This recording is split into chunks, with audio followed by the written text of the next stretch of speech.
नमस्कार, मेरा नाम है डॉक्टर पुरुधमन और आज इस वीडियो में हम बात करने वाले हैं कि गर्मी के मौसम में किडनी फेलियर पेशेंट को कितना पानी पीना चाहिए। पानी कितना पीना है, ये क्वेश्चन हर किडनी फेलियर पेशेंट के माइंड में होता है। अब सर्दी में डॉक्टर साहब ने बोला था कि 1 लीटर पानी पीना, क्या वो 1 लीटर पानी अब गर्मी में भी चलेगा, मई जून के अंदर भी?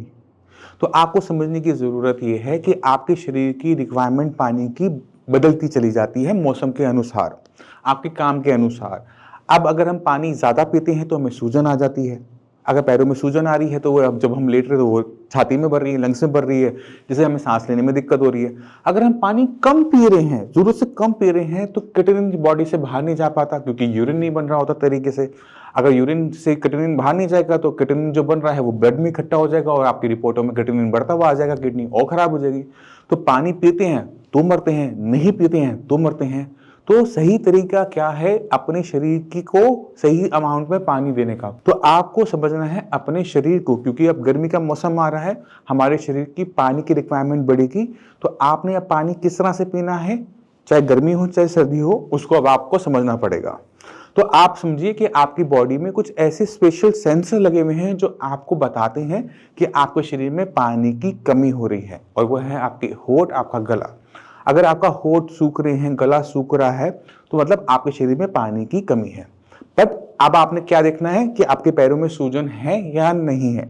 अगर आपके पैरों में सूजन है मतलब आपके शरीर के अंदर पानी की मात्रा ज्यादा इकट्ठी हुई हुई है जिसे किडनी नहीं निकाल पा रही है। तो ऐसे पेशेंट में हमने पानी को पेट में बहुत ज्यादा मात्रा में नहीं उतारना, क्योंकि जितना पानी हम पिएंगे उतना ही वो इकट्ठा होता चला जाएगा।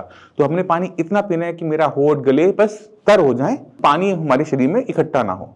तो हम क्या करते हैं, एक टाइम में आधा कप यानी 50 ml तक पानी हम एक बारी में पी लेते हैं। अब 50 ml तो बहुत कम है ना? तो अगला अगर 50 ml हमने पीना है तो हमें कम से कम उसके अंदर 10 से 15 मिनट 20 मिनट का गैप रखना पड़ेगा। 20 मिनट के बाद आप दोबारा से 50 ml ले सकते हो अगर आपको प्यास लग रही है तो।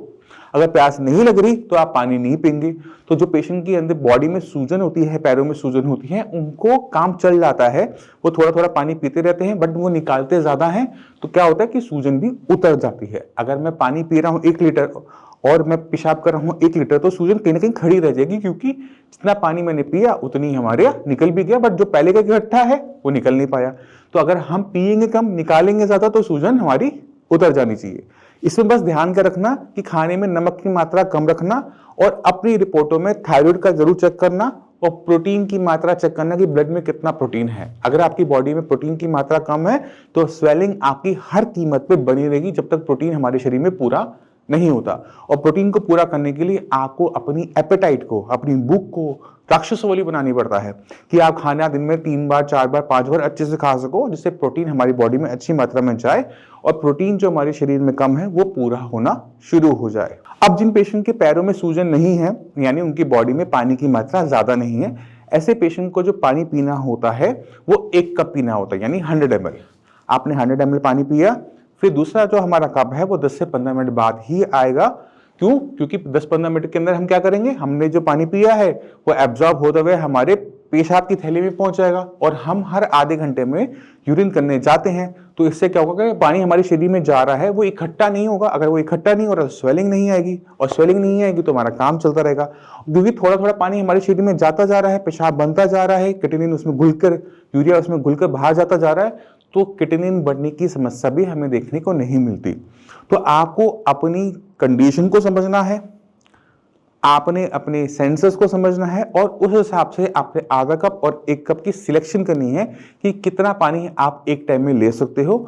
दोनों में आपने 10-15 मिनट का गैप लेके दूसरा कप ले सकते हो, वो भी तब अगर आपको प्यास लग रही हो। तो अगर प्यास नहीं है तो पानी एक्स्ट्रा पीने की कोई भी जरूरत नहीं है, क्योंकि अगर आप ज्यादा पियोगे स्वेलिंग आएगी, कम पियोगे तो यूरिन कम बनेगा और क्रिएटिनिन आपकी रिपोर्टों में भागता चला जाएगा।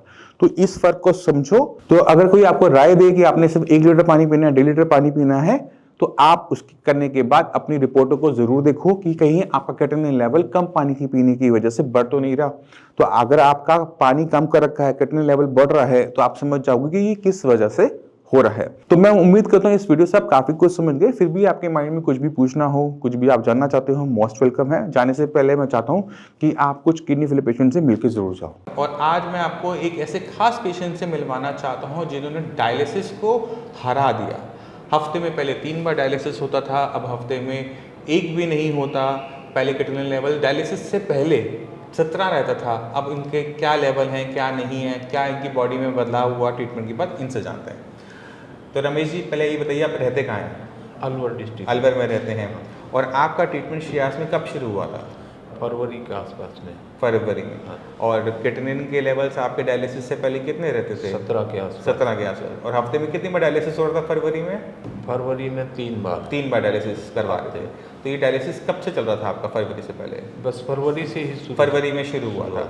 और अब आपका डायलिसिस हफ्ते में कितनी बार हो रहा है? अब 15 रोज में हो रहा है एक बार। और डॉक्टर क्या बोल रहे हैं, कितनी बार आपको ज़रूरत है? अब तो मतलब 15 रोज में या 1 महीने के में। महीने में 1 बार बोल रहे हैं। हाँ। देखो, जो आपके लेवल है उसके हिसाब से आपको आज की तारीख में भी एक भी डायलिसिस की ज़रूरत नहीं है, क्योंकि आपका खून अब गंदा ही कम होता है। अब आपका खून का जो क्रिएटिनिन लेवल है वो 6 ही रहता है। हाँ, तो हम बस 5-6 के आसपास। 5-6 चाहे आप डायलिसिस करवाओ चाहे आप ना करवाओ, वो 5-6 से ऊपर वो नहीं जा रहा है। तो आपने खुद देखा, अगर हम अपनी किडनी पे काम करते हैं, सही तरीके से उसको हम सपोर्ट देते हैं, तो ना सिर्फ आपका डायलिसिस बंद होता है बल्कि क्रिएटिनिन भी बढ़ना बंद हो जाता है। मगर ज़रूरी बात है कि रमेश सिंह जी यहाँ तक पहुँचे ही क्यों, है ना? किडनी को ऐसा क्या हुआ कि किडनी ने काम करना बंद कर दिया? तो जो हम आपकी रिकॉर्ड्स देख पा रहे हैं उसके अंदर आपका जो मेन कारण था वो था आपका बढ़ा हुआ ब्लड प्रेशर। जो आपका ब्लड प्रेशर बढ़ा रहता था उसकी वजह से किडनी को थोड़ा थोड़ा नुकसान होता जा रहा था, जिसकी वजह से किडनी जो इतनी ख़राब हो गई कि उसने काम जो फरवरी में बिल्कुल भी काम नहीं कर रही थी जी। इसी वजह से क्रिएटिनिन आपका 17 के आसपास टच कर रहा था। तो जब आपने ट्रीटमेंट शुरू किया तो उसके बाद जैसे जैसे किडनी काम करने आई तो नंबर ऑफ डायलिसिस कम हुए, क्रिएटिनिन कम हुआ। अब आपको किसी भी डायलिसिस की ज़रूरत नहीं है। वजन तो इतना ही चल रहा है, 71, 1-2 किलो कम ज़्यादा। किसी टाइप की कमजोरी शरीर में नहीं, कोई खास नहीं है। खाने में क्या आपने दालें बंद करी? नहीं, दाल भी खा रहे हैं, लौकी खा रहे हैं, सारी सब्जियां खा रहे हैं। हाँ। कोई अनाज बंद किया आपने? नहीं। गेहूं बंद की, चावल बंद किया? नहीं, चावल भी लिया, गेहूं भी लिया। अब शरीर बढ़िया से चलता है? हाँ, ठीक है अभी। तो आपको ध्यान रखना है कि आपको अपना वजन नहीं गिराना, आपने अपने आप को कमज़ोर नहीं करना, क्योंकि अगर हमारे शरीर में कमज़ोरी आ जाती है तो डायलिसिस को झेला नहीं जाता। अगर सपोज करो मुझे आपका डायलिसिस करवाना है और मैं आपका खाना पीना बंद कर दूं, आपको मैं जो बाजरा पे डाल दूं, आपका शरीर बहुत तेज़ी से कमज़ोर होता है और जो भी आप चल कर आए हो वो चलना फिरना बड़ा मुश्किल हो जाता। ठीक है, तो आप इस चीज़ का ध्यान रखो कि किडनी शरीर के अंदर है, बाहर नहीं है। जब आप शरीर के लिए खाना खा रहे हो तो किडनी को भी खाना मिल रहा है। जब उसे खाना अच्छा मिल रहा है, ताकत मिल रही है, तो वो काम अच्छा करेगी। आप शरीर को खाना मत दो और ये सोचो कि किडनी को खाना अलग से मिल जाएगा, ऐसा नहीं होने वाला। जब कोई पेशेंट घिया, तोरी, टिंडा सिर्फ ये 3 सब्जियां खाता है या फिर वो बहुत ज़्यादा अनाज छोड़ देता है, मिलेट्स पे रहता है, तो शरीर में कमज़ोरी शुरू हो जाती है।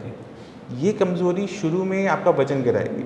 वजन गिरने की वजह से क्रिएटिनिन डाउन होता है, हर 5 किलो पे 1 पॉइंट क्रिएटिनिन का कम हो जाता है। बट उसके बाद दिक्कत क्या होती है कि उस कमज़ोरी की वजह से और जो क्रिएटिनिन अब नीचे गया है वो दोबारा से बढ़ेगा। बट अब वो बढ़ेगा, डायलिसिस के नंबर बढ़ेंगे, बट शरीर कमज़ोर हो चुका होगा तो झेल नहीं पाएगा। तो आप इस चीज़ का ध्यान रखेंगे। जिस तरह से रमेश चंद जी ने सही तरीके से अपना डायलिसिस बंद किया है, इसी रास्ते पे आपने चलना है। अपने शरीर को कमज़ोर नहीं होने देना है, खाना पीना नहीं छोड़ना है, अनाज नहीं छोड़ना है, दालें नहीं छोड़नी है। ठीक है जी। तो अब आपने क्या करना है, अपना डायलिसिस आप बंद कर सकते हो मेरी तरफ से आज की तारीख में। ठीक है, अगर आपको थोड़ा बहुत डिस्कवर करना है तो अब जैसे चल रहा है तो चला के रखो, कोई दिक्कत नहीं है। ठीक है, खाना अच्छे से खाओ, अपने जो काम करने हैं वो करो। किडनी की थोड़ी बहुत दिक्कत है वो रहेगी, आगे भी रहेगी, पूरी गायब नहीं, ख़त्म नहीं होगी आपके केस के अंदर, तो ध्यान देंगे। ठीक है।